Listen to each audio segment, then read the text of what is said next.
വയനാട്ടിലെ പഞ്ചാരക്കൊല്ലിയിൽ നരഭോജി എന്ന് വിളിക്കപ്പെടുന്ന കടുവയെ ചത്ത നിലയിൽ കണ്ടെത്തി.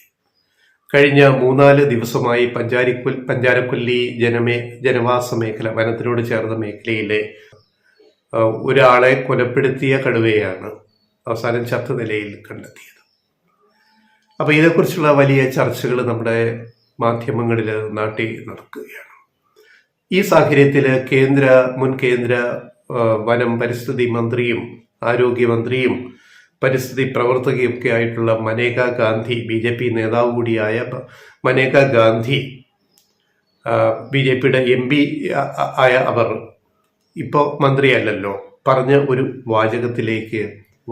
പറഞ്ഞതിലേക്ക് ശ്രദ്ധ ക്ഷണിക്കാം. അവർ പറഞ്ഞത്, മനേക ഗാന്ധി പറഞ്ഞത്, കേരളത്തിൽ കടുവകളെ കൊല്ലാനാണ് കേരളത്തിന് ഇഷ്ടം.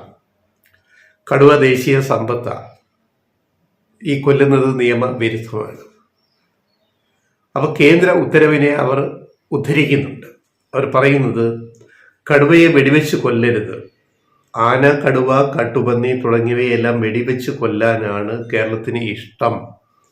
കടുവ ദേശീയ സമ്പത്താണ്. കടുവയെ പിടികൂടാം, എന്നാൽ കൊല്ലാനാകില്ല എന്നാണ് കേന്ദ്ര സർക്കാർ ഉത്തരവ്. സത്യമാണ്. അപ്പൊ അങ്ങനെ കൊല്ലാൻ കഴിയില്ല എന്ന് ഇപ്പോ വയനാട്ടിലെ പഞ്ചാരക്കൊല്ലിയിലെ ഇതിനുള്ള ഈ ദൗത്യ സംഘത്തിന് നേതൃത്വം നൽകിയ chief veterinary surgeon doctor Arun സക്രിയയും സാക്ഷ്യപ്പെടുത്തുന്നുണ്ട്. കടുവയെ അങ്ങനെ വെടിവെച്ച് കൊല്ലാൻ സാധിക്കത്തില്ല.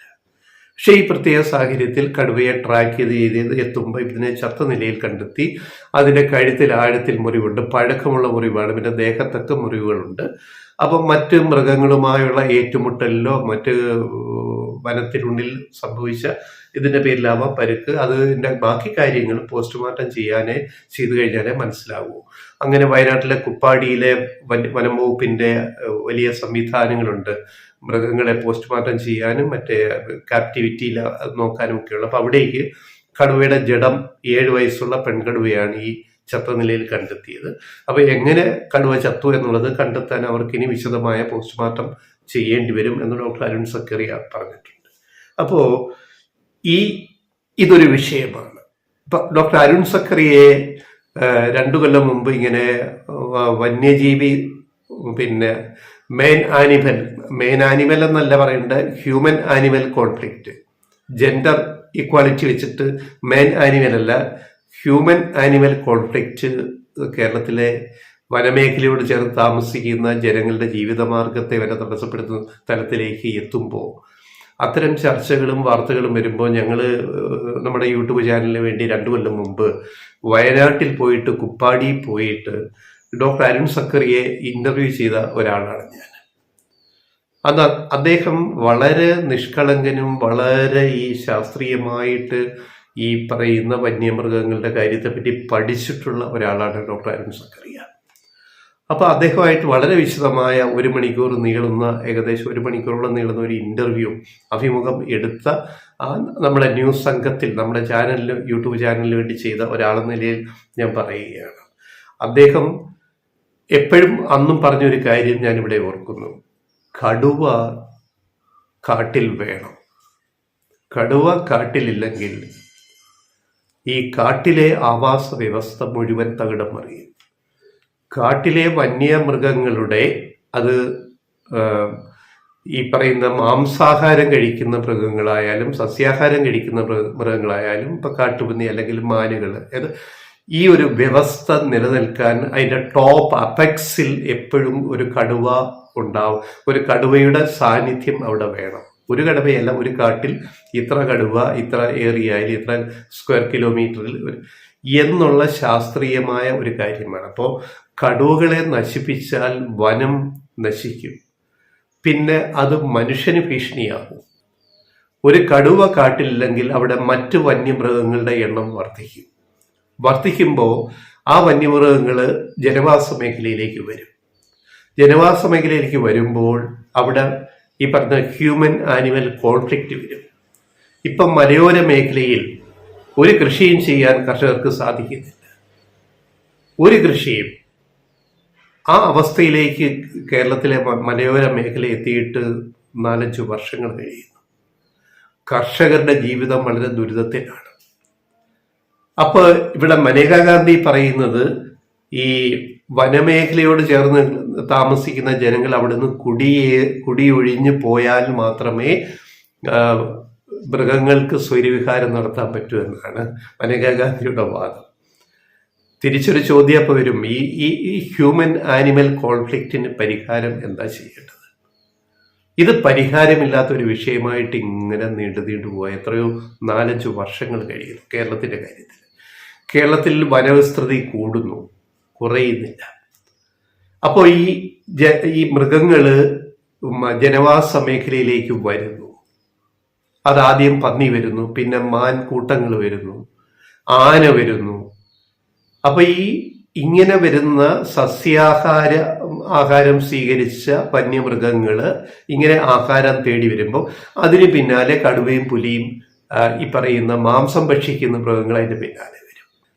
അപ്പൊ ഇവിടെ എങ്ങനെയാണ് മലയോര മേഖലയിൽ ജനങ്ങൾ വന്നത്? അത് പണ്ട് ബ്രിട്ടീഷ് ഭരണകാലത്ത്, നാട്ടുരാജാക്കന്മാരുടെ ഭരണകാലത്ത്, തിരുവിതാംകൂർ രാജകുടുംബത്തിന്റെ കാലത്ത്, അങ്ങനെ ഈ കേരളത്തിലെ മണ്ണില് കേരള സംസ്ഥാനം രൂപീകൃതമാകുന്നതിന് മുമ്പ് ബ്രിട്ടീഷുകാരുടെ കാലത്ത് ഗ്രോമോർ ഫുഡ്, അതായത് വനം കയ്യേറിയിട്ട് വനം വെട്ടിത്തെളിച്ചിട്ട് കൃഷി ചെയ്യും, നാട്ടിൽ പട്ടിണിയാണ്.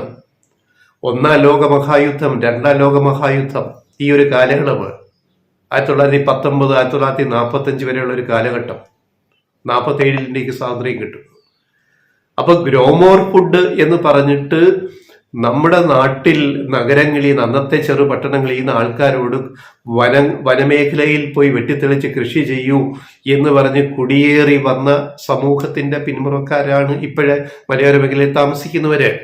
കേരളത്തിന്റെ വയനാട്, പത്തനംതിട്ട, ഇടുക്കി പോലെയുള്ള പാലക്കാടിന്റെ വനമേഖല ഉൾപ്പെടെയുള്ള വനമേഖല, ഹൈ റേഞ്ച് എന്ന് പറയുന്നത് കേരളത്തിന്റെ ഒരറ്റം മുതൽ മറ്റേ അറ്റം വരെ, തിരുവനന്തപുരത്ത് അഗസ്തികൂടം വരെ.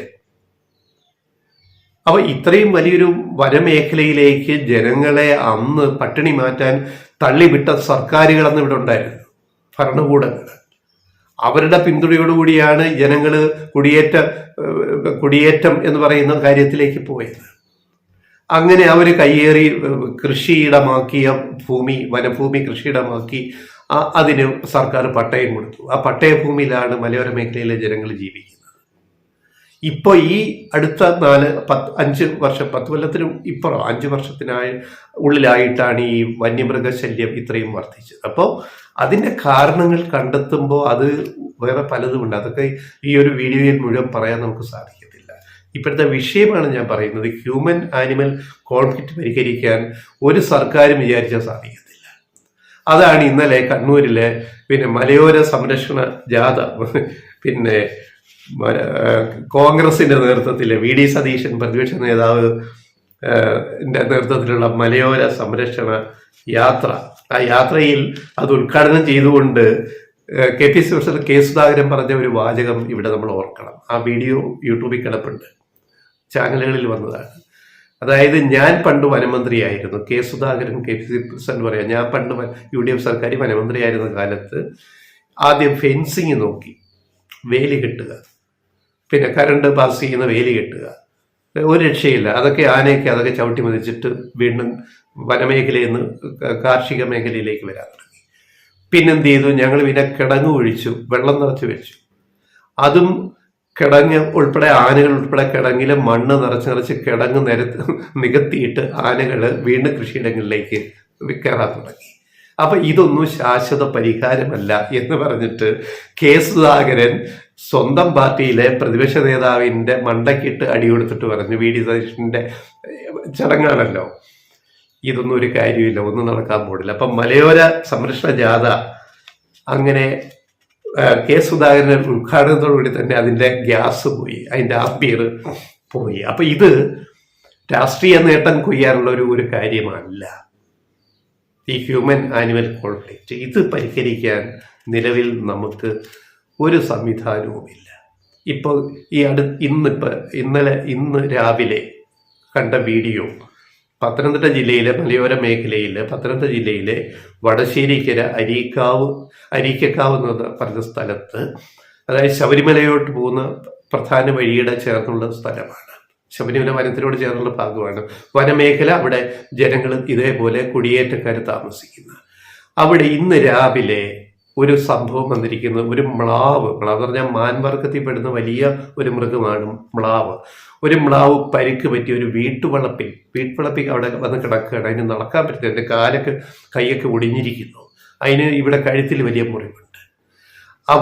ആ വീട്ടുകാരും അയൽവക്കക്കാരും കൂടെ രാവിലെ ഇതിനെ അവിടെ സംരക്ഷിച്ചു. കാരണം ഇതിന് ഓടിപ്പോകാൻ പറ്റത്തില്ല. അതിന് വെള്ളം കൊടുത്തു, അതിന് ആഹാരം കൊടുക്കുന്നു, അത് പ്രതികരിക്കുന്നു, ആഹാരം അത് വെള്ളം കുടിക്കുന്നു. ഈ വനംവകുപ്പിൽ വിളിച്ചിട്ട് പറഞ്ഞിട്ട് മണിക്കൂറുകൾ കഴിഞ്ഞിട്ട് ഒരൊറ്റ വനപാലകരും ആ വഴിയിലെത്തിയിട്ടില്ല. മണിക്കൂറുകൾ കഴിഞ്ഞിട്ടാണ് അവിടെ 2 വനപാലകർ അവിടെ എത്തുന്നത്. അവർക്ക് എന്ത് ചെയ്യാൻ പറ്റും? അപ്പൊ എന്തിനാണ് കോടികൾ ചെലവഴിച്ചിട്ട് ഈ വനംവകുപ്പ് ഇതൊക്കെ നടത്തുന്നത്? ഇപ്പൊ വനം മന്ത്രി ഇന്നലെ കോഴിക്കോട്ട് ഒരു സംഗീത പരിപാടിയിൽ അവിടെ ഹിന്ദി പാട്ട് പാടുന്ന വീഡിയോ ഇപ്പോൾ വരുന്നുണ്ട്. അപ്പൊ ഇത് ഈ പണ്ട് റോമാനഗരകത്തുമ്പോൾ ചക്രവർത്തി വീണ വായിച്ചു എന്ന് പറയുന്ന പോലെ ഈ വനമന്ത്രി എന്തൊക്കെയോ ഓരോ സമയത്ത് പറയുന്നു. യഥാർത്ഥ പ്രശ്നങ്ങളെ അഡ്രസ്സ് ചെയ്യാൻ വനമന്ത്രിക്കോ അല്ലെങ്കിൽ സംവിധാനത്തിനോ കഴിയാത്ത അവസ്ഥ. മൃഗങ്ങൾക്ക് സ്വൈര്യമായി ജീവിക്കാനുള്ള സാഹചര്യം ഒരുക്കണമെന്നാണ് മനേകാ ഗാന്ധി പറയുന്നത്. സത്യമാണ്. കടുവ കാട്ടിൽ വേണം, അരുൺ സക്കറിയയും പറയുന്നു, ഡോക്ടർ അരുൺ സക്കറിയയും. പക്ഷെ മനുഷ്യന് ജീവിക്കണ്ടേ? കുടിയേറ്റം നടത്തിയ മനുഷ്യന് ജീവിക്കണ്ടേ? കുടിയേറ്റവും കയ്യേറ്റവും രണ്ടാണ്. കുടിയേറ്റം ജീവിക്കാൻ വേണ്ടി സർക്കാർ പറഞ്ഞിട്ട് സർക്കാർ അനുമതിയോടെ, അന്നത്തെ ഗവൺമെന്റുകളുടെ അനുമതിയോടെ വനമേഖല വെട്ടിത്തെളിച്ചിട്ട് കൃഷി ചെയ്തവരാണ് കുടിയേറ്റക്കാര്, ജീവിക്കാൻ വേണ്ടിയിട്ട്. കയ്യേറ്റം എന്ന് പറഞ്ഞാൽ മാഫിയാണ്. അപ്പൊ കുടിയേറ്റത്തെ കയ്യേറ്റമായിട്ട് ചിത്രീകരിക്കാൻ പാടില്ല. മലയോര മേഖലയിലെ ജനങ്ങളുടെ ജീവിത പ്രശ്നങ്ങൾ പരിഹരിക്കാൻ ഭരണകൂടത്തിന് കഴിയണം. വയനാട്ടിൽ വന്ന സംഭവം ഉൾപ്പെടെ പറയുകയാണ്. പത്തനംതിട്ടയിലും വയനാട്ടിലും ഇടുക്കിയിലും പാലക്കാട്ട് മേഖലയിലും ജീവിക്കുന്ന ജനങ്ങൾക്ക് സുരക്ഷിതത്വം അവരുടെ കൃഷിക്ക് ഉണ്ടാവണം. അതിനെന്ത് പരിഹാരം ഉണ്ടാക്കണമെന്ന് കൃത്യമായിട്ട് ആലോചിക്കണം. അത്തരം ഒരു നീക്കങ്ങളും സത്യം പറഞ്ഞാൽ നടക്കുന്നില്ല എന്നുള്ളതാണ് ഈ ഇവിടുത്തെ ഏറ്റവും വലിയ ദുരന്തം എന്ന് പറയുന്നത്. അതുകൊണ്ട് ഇത് നമ്മുടെ കണ്ണ് തുറപ്പിക്കാൻ കഴിയട്ടെ. അല്ലാതെ UDF മലയോര യാത്ര, VD സതീശന്റെ മലയോര യാത്ര വെറും ഒരു തട്ടിപ്പാണ് എന്ന് സുധാകരൻ തന്നെ KPCC പ്രസിഡന്റിന്റെ സ്വന്തം ഉദ്ഘാടന ചടങ്ങിൽ പറയുമ്പോൾ അതിൻ്റെ അർത്ഥം അറിയാമല്ലോ, രാഷ്ട്രീയം കളിക്കരുത് ഈ പ്രശ്നത്തിൽ. ഇവിടെ രാഷ്ട്രീയമല്ല വേണ്ടത്, രാഷ്ട്രീയ കളിയല്ല വേണ്ടത്, പരിഹാരങ്ങൾ ഉണ്ടാവണം. മലയോര മേഖലയിലെ കർഷകരെ സംരക്ഷിക്കാനുള്ള നടപടികൾ ഉണ്ടാവണം. അത് കേന്ദ്രവും കേരളവും 2 സർക്കാരുകളും ആലോചിച്ചിട്ട് എന്ത് ചെയ്യാൻ പറ്റുമെന്ന് ചിന്തിക്കണം. അല്ലെങ്കിൽ വീണ്ടും പഞ്ചാരക്കൊല്ലികൾ ഉണ്ടായിക്കൊണ്ടിരിക്കും. ഈ പറയുന്ന വടശ്ശേരിക്കരയിലെ ഈ പറയുന്ന അരീക്കക്കരകൾ ഉണ്ടായിക്കൊണ്ടിരിക്കും. മൃഗങ്ങൾ കൂട്ടത്തോടെ നാട്ടിലേക്ക് വരും. ഒരു കൃഷിയും മനുഷ്യന് ചെയ്യാൻ പറ്റാത്ത അവസ്ഥ വരും. അവസ്ഥ വന്നു കഴിഞ്ഞു, വരുമെന്നല്ല, വന്നു കഴിഞ്ഞു. ഇതിന് പരിഹാരം ഉണ്ടാകണം. അല്ലാതെ രാഷ്ട്രീയ കളി അവസാനിപ്പിക്കുക എന്നാണ് ഞങ്ങൾക്ക് പറയാം.